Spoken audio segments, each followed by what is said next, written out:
Tunggu, kamu dengar suara itu? Sepertinya ada yang mengetuk pintu depan, padahal kamu sedang tidak menunggu tamu.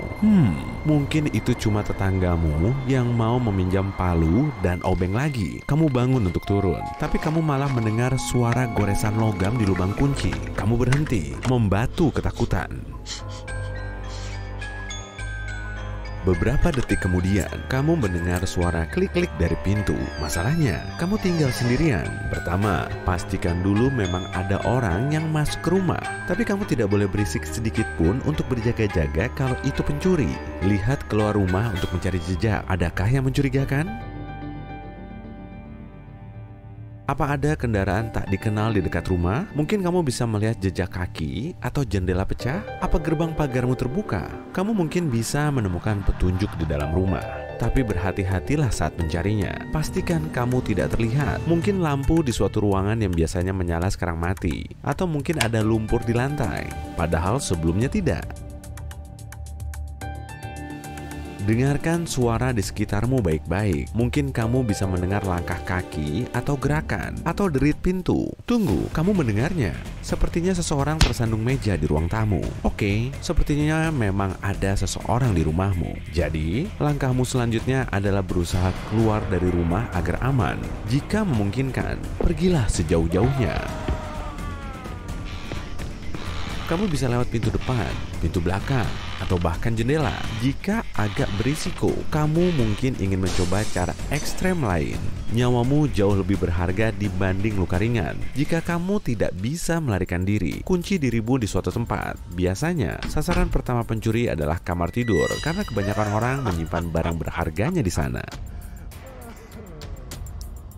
Jadi, menjauhlah dari kamar tidur. Tapi, jika tidak ada tempat lain, sembunyilah di kamar tidur, kunci, dan pura-puralah tidur. Tapi jika bisa, sebaiknya sembunyi di tempat lain. Kamar mandi adalah pilihan yang bagus, karena pencuri biasanya kurang tertarik dengan ruangan ini.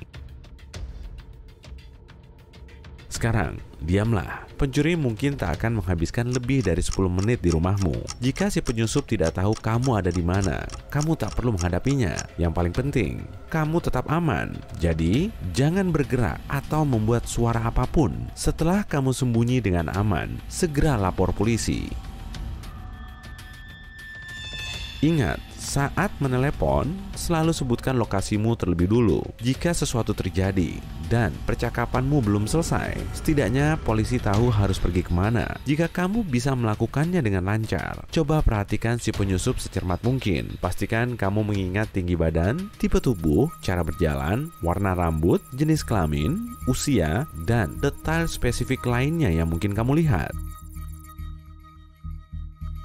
Apapun yang kamu temukan akan sangat membantu. Jika bisa mengintip keluar dan melihat kendaraannya, ingatlah merek, warna, dan nomor platnya. Kemudian, tunggu lagi. Diam saja dan jangan tinggalkan tempat yang kamu pilih sampai si pencuri pergi atau pihak berwenang datang menolong. Tapi pencuri tidak pergi ke sembarang rumah karena tidak ingin ketahuan.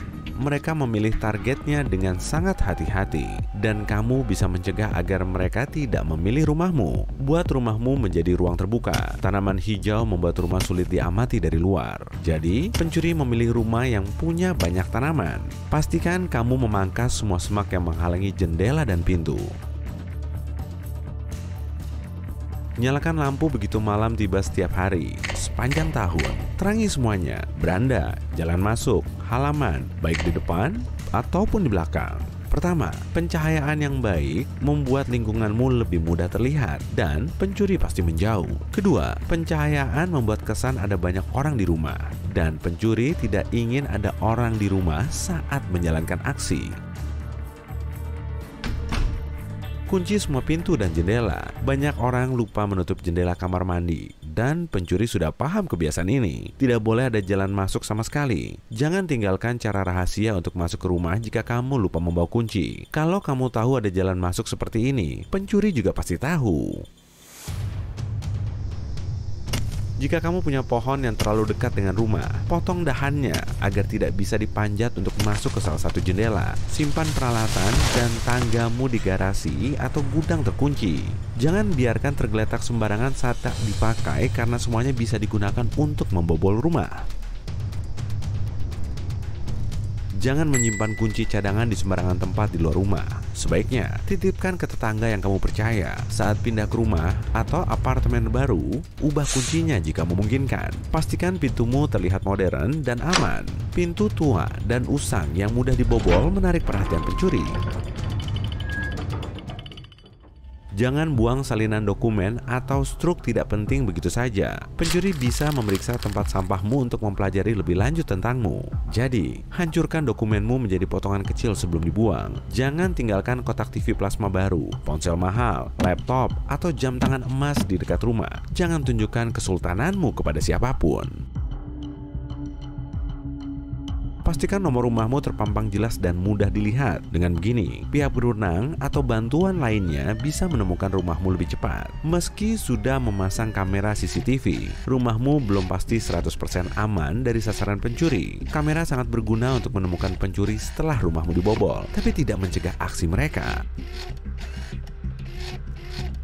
Banyak pencurian terjadi saat penghuni suatu rumah sedang berlibur. Jadi, si pencuri tidak boleh tahu kalau kamu mau meninggalkan rumah untuk waktu yang lama. Kapanpun kamu pergi, buatlah seolah kamu sedang di rumah. Kabari tetanggamu kamu akan pergi. Minta mereka mengawasi rumahmu dan memeriksanya sesekali.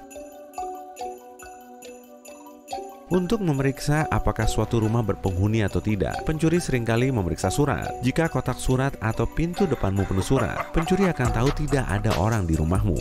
Minta tetanggamu menyimpan surat-surat ini dan bersihkan depan pintu dari selebaran dan koran.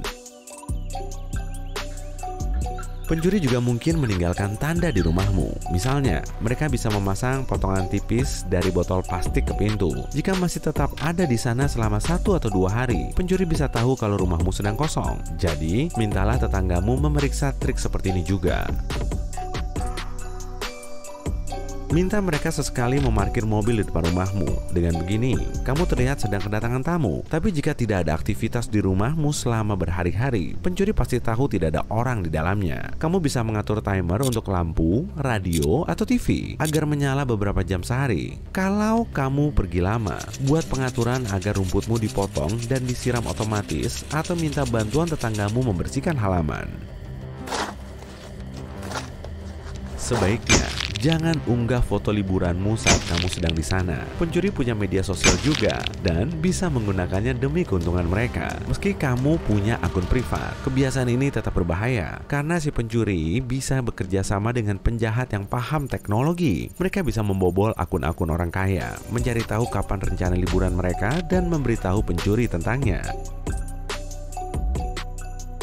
Tapi sebelum seseorang masuk ke rumahmu, mereka mengintainya terlebih dulu. Mereka ingin tahu kapan kamu di rumah dan kapan kamu pergi. Jika kamu mulai sering menerima telepon iseng, mungkin itu pertanda mereka sedang memeriksa jam berapa kamu pergi. Jika lampumu mulai mati nyala, segera periksa keadaannya. Belum tentu jaringan listrikmu bermasalah sebab pencuri bisa saja memotong kabel listrik.